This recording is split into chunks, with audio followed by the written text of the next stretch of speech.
Welcome back to my channel. সকল বন্ধুকে আমার অনেক অনেক ভালোবাসা। যারা কচু খেতে ভীষণ ভালোবাসেন, যেমন আমি ভীষণ ভালোবাসি কচু খেতে, তো তাদের জন্য এই রেসিপিটা আমি বানিয়েছি। কচুগুলোকে ভালো করে ধুয়ে নিয়ে আমি ছিলে নেব। এইভাবে আমি ছিলে নেব। আর বর্ষাকালে বেশিরভাগ কচুটা 12 মাসই পাওয়া যায়, কিন্তু এই সময় বেশি পাওয়া যায়। যারা আলু কম খায় তারা কচুটা খাওয়া অবশ্যই ভালো, আর তারা খেয়েও থাকে, আর খাওয়া কিন্তু ভীষণই ভালো।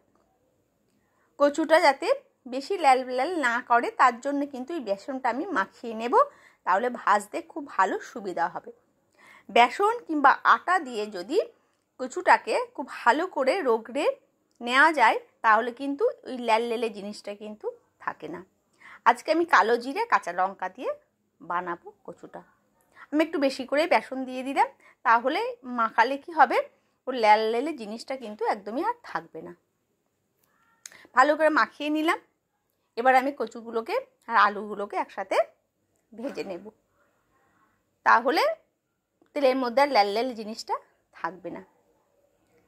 আলু আর কচুগুলো আমি এবার তেলটা গরম হলেই আমি ভেজে নিচ্ছি। এখন বেশিরভাগ মানুষই সুগার থাকলেই বা কি না থাকলেই বা কি আলুটা কমই খায়। কচু অনেকে খেতে চায় না, কিন্তু কচুটা গুণটা যখন মানুষ গুণাগুণ জানতে পারবে তখন কিন্তু কচুটাও খাওয়া শুরু করবে। তো যারা ভালোবাসে না কিন্তু তাদেরকে খাওয়াতে হবে, সেই জন্য নতুন নতুন রেসিপি বানিয়ে তাদেরকে খাওয়ানো অবশ্যই দরকার। এইগুলো সিজনে হয়, প্লাস সবসময়তেই পাওয়া যায়, কিন্তু সিজনের জিনিস খাওয়া কিন্তু ভালো।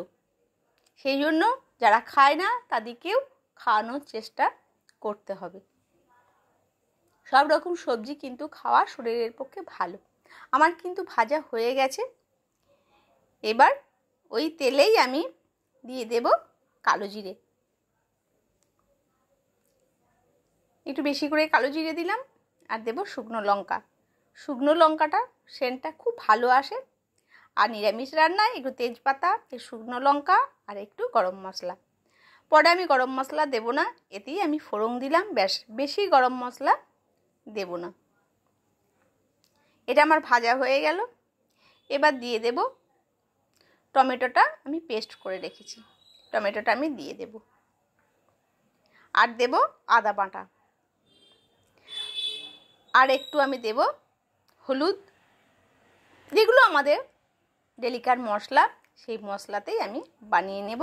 আদা, ধনে, জিরে, কাঁচা লঙ্কা, টমেটো, এইগুলো তো আমাদের ডেলি সবজিতেই মশলাগুলো আমরা দিই। আর কচুটাও তাই, খুব বেশি কিছু এতে দেওয়ার দরকার নেই, খুব ভালো লাগে। এখন বর্ষাকালে কচু ওঠে বেশিরভাগ। আর একটু ঝালের জন্য যারা ঝাল বেশি পছন্দ করে তারা আর একটু রেড চিলি পাউডার দিয়ে দেবে। বাটিটা ধুয়ে আমি জলটা দিয়ে দিলাম। ব্যাস, মশলা মোটামুটি আমি ভাজা হয়েই আমার এসেছে, সেই জন্য আমি একটু মিষ্টিও দিয়ে দিলাম। মিষ্টিটা অপশনাল, আপনারা দিতেও পারেন না দিতেও পারেন, কিন্তু নিরামিষ রান্নায় টক মিষ্টি, ঝাল মিষ্টি এইগুলো একটু বরাবর রাখার জন্য দিলে ভালো হয়। মশলাটা আমি মোটামুটি ভেজে নিয়েছি, ভাজা হয়েও গেছে। এবার ভেজে রাখা কচু আর আলু দিয়ে দেব, তাহলে মশলাটা আমার আর কাঁচা থাকবে না। ওইগুলো আলু কচু দিয়ে অল্প নেড়ে আমি কিন্তু জল দিয়ে দিতে পারবো। আলু কচুটা ভাজা হয়েই আছে, এবার সেদ্ধ হয়ে গেলেই হয়ে যাবে। খুব বেশি কিন্তু আমার সেদ্ধ হতে লাগবে না, কারণ আমি ভালো করে এটাকে ভেজে নিয়েছি। ব্যাস, মশলার সাথে আমি পুরো মিশিয়ে নিচ্ছি।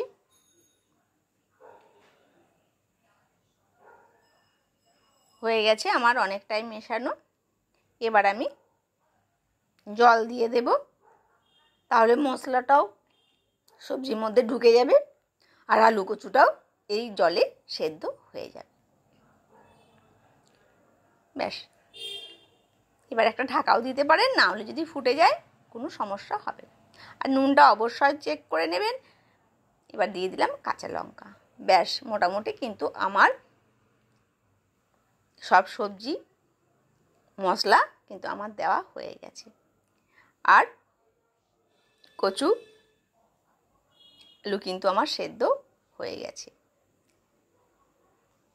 কচুটা খুব ভালো, খুব সুন্দর সেদ্ধ হয়ে গেছে। আমি কদিন নিয়ে এসে, আর কচু সব থেকে যেগুলো গোল কচু সেইগুলো তাড়াতাড়ি সেদ্ধ হয়। আমার রেডি হয়ে গেছে কচুর রেসিপি। ভালো থাকবেন, সুস্থ থাকবেন। দেখা হবে আবার নতুন কোনো রেসিপিতে। আমার রেসিপিটা কেমন হলো অবশ্যই কমেন্টস করে জানাবেন।